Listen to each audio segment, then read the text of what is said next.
morning, friends. I'm Miss Shannon. I'm at the Levittown Library, and today I've got some more doodle time for you.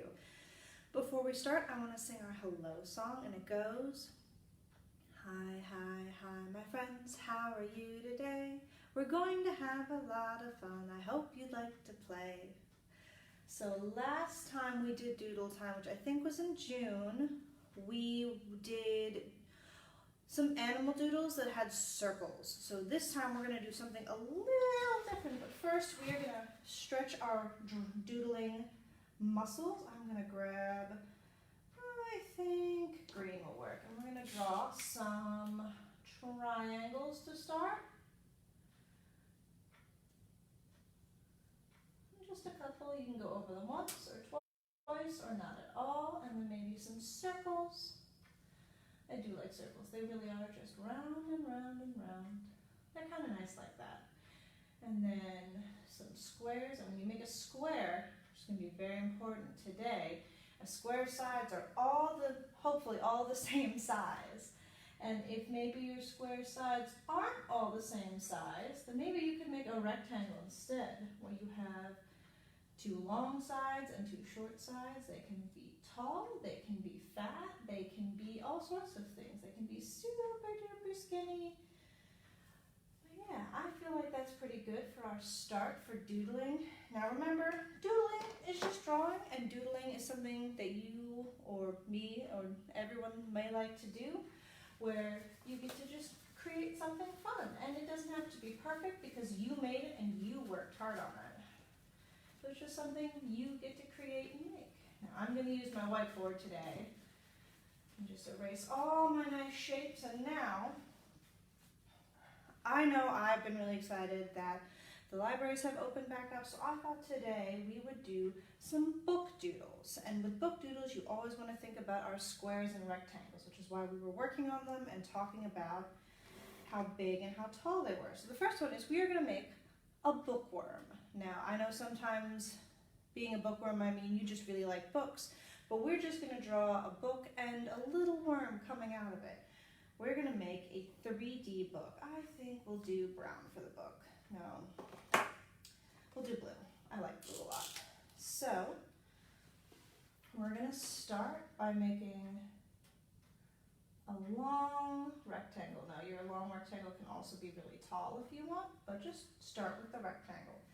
Now, to make the 3D book, we're going to drag two lines out from the left side, and we're going to connect them just like that, and then we're going to draw another long line, whoopsie-doodles, across the top and connect it on the right side. Now, it kind of looks like a box, but we're going to fix that. We're going to add some details. So with the details, I like to sometimes curve where the book's spine is, and the spine is the part of the book that holds all the pages together. And then I like to draw some lines where the pages are. Now clearly this is a really big book, so I'm going to draw a couple lines. And then I like to draw a little square on the top, maybe for the cover. Or I like to add some little lines for decoration. Maybe I'll color them in. I think that looks pretty nice. Now, we've made the book part of our bookworm, but I think we're missing the worm. And the worm is super easy. It's so very simple. I'm gonna grab this brown. And so you're just gonna grab from the end of your book and draw a squiggly line up, around and down. And look, there's our worm, but I think he could use a face so he can read. So I'm gonna give him a little mouth, and then for the worm, I like to add little lines because they're super wriggly. And look at that. We've made a bookworm. I think he looks really cute. I'm very happy with that. Now next, we're going to make an open book. So when you leave a book open to read, we see the pages, we see a bit of the cover. And I know that sounds maybe like it could be hard to doodle, but it's super easy because we're just going to start really simple. We're going to take blue because blue is one of my favorite colors. And we're going to draw 3 lines, just straight up and down. 1, 2, and 3. Easy as that. Now we're going to connect our middle lines to our outside lines with a couple of curved lines. And now these curved lines are going to look like the pages. So you just want to make them go up and arch over. And then we're going to do the same for the bottom. We're going to up and arch over, And look at that, that kind of looks like a book page now, doesn't it? Now we have to make the cover, and the cover is the outside part of the book that usually has the front illustrations, or it might have something written on the back. And for that, I think we're going to do green again, because I also really like green. So we're going to draw more straight lines. We're going to draw one underneath, and then kind of up the side. The up the side one doesn't have to be super thick, and you can also color it in as you do it. So you can see, there's the cover. Go across the bottom and down the side, whoops. Now sometimes we make mistakes. The nice part about having a whiteboard is that I can erase my mistakes if I feel like it, or I can just draw with them. Both are totally okay. Sometimes mistakes happen, and that's all right. There we go. Alrighty, so there's our book. There's our pages and our cover. Now, when you open a book, are the pages blank? No, they have pictures, they have words on them. Now, you can put whatever you'd like in your book. I'm going to take my red. I'm going to draw a little flower up here because I really like flowers. And maybe this is a book about flowers. I'm going to draw one flower right over here, and I'm going to grab my green again. And the best part about when you draw an open book is that you get to decide what things you want to put in it. Like if maybe you didn't want to draw a flower, you could draw a bunny rabbit or a kitty cat, or you could draw a picture of you if the book is about you. So there, we have that. Now, some books are just illustrations, but I think I'm going to put some words in my book. So I'm going to take this. And remember, you don't have to put real words. If you want to put real words, you're more than welcome to, but I like to just draw little squiggles that kind of look like the words in a book from really far away. I'm going to put a little star up here too, because why not? Alrighty, and there is our open book. It looks really fantastic. You guys are doing great. Now finally, we're going to draw a stack of books. Let's see, I think we're going to use that same tan we used to make the worm. And the stack of books is super easy, but is also super fun. So we're just going to start making some rectangles. We're going to draw a long, skinny one, and then I'm going to draw a really tall, fat one, because I don't know if you know, I really like big books. I love long stories. They make me so happy. And I'm going to draw another skinny one, but this one might be a little taller than the last skinny one, and a slightly smaller one, and I think one more, but this one I'm going to make dangle a little over the edge.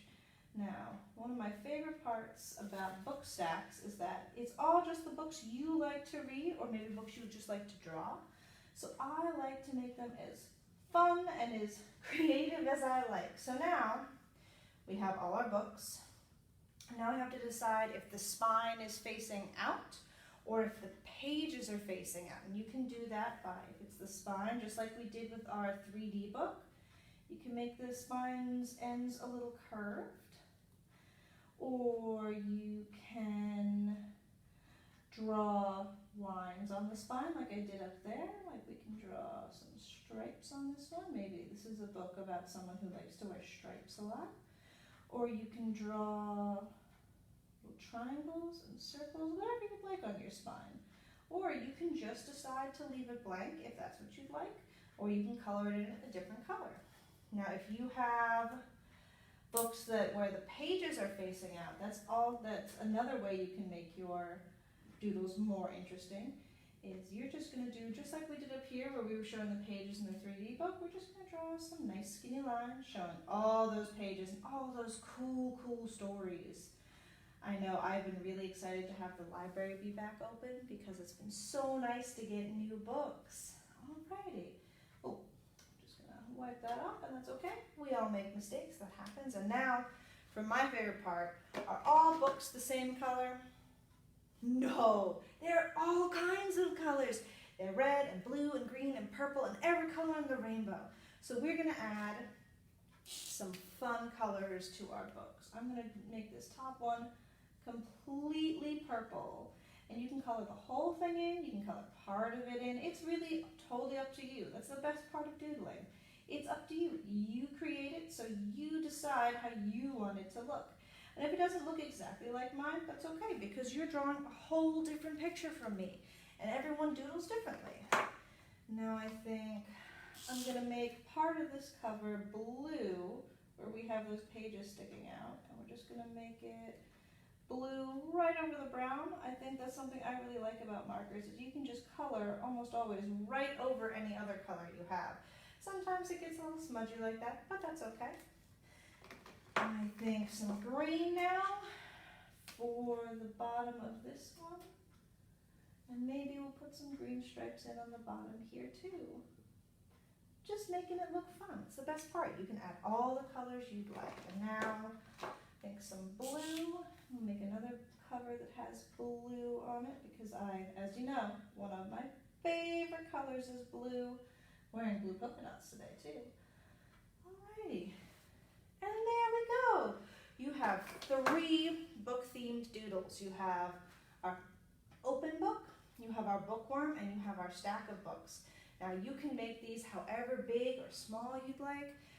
You can add more detail, less detail, whatever you would like to do. But first, before we go back to doodling, we're going to stretch. So everyone's going to wiggle their fingers, make big tight fists, and then big open palms like sunshine. Then we're going to roll our wrists one way, and then roll them the other. And you can make big shoulder circles, or little shoulder circles. And you can pull your arm across your chest and give yourself one last stretch. Maybe a really tall stretch too, just to get all the stretches out. And look at that. We've made some beautiful doodles. We've gotten some stretching in. And as always, remember, doodling is always up to you. You make it however you like it, and it is your creation. Alrighty, friends, we're going to sing our goodbye song now, and it goes, we wave goodbye like this. We wave goodbye like this. We had such fun at doodle time. We wave goodbye like this. Alrighty, friends, I'll see you next week for story time, and probably in August for another doodle time. Bye.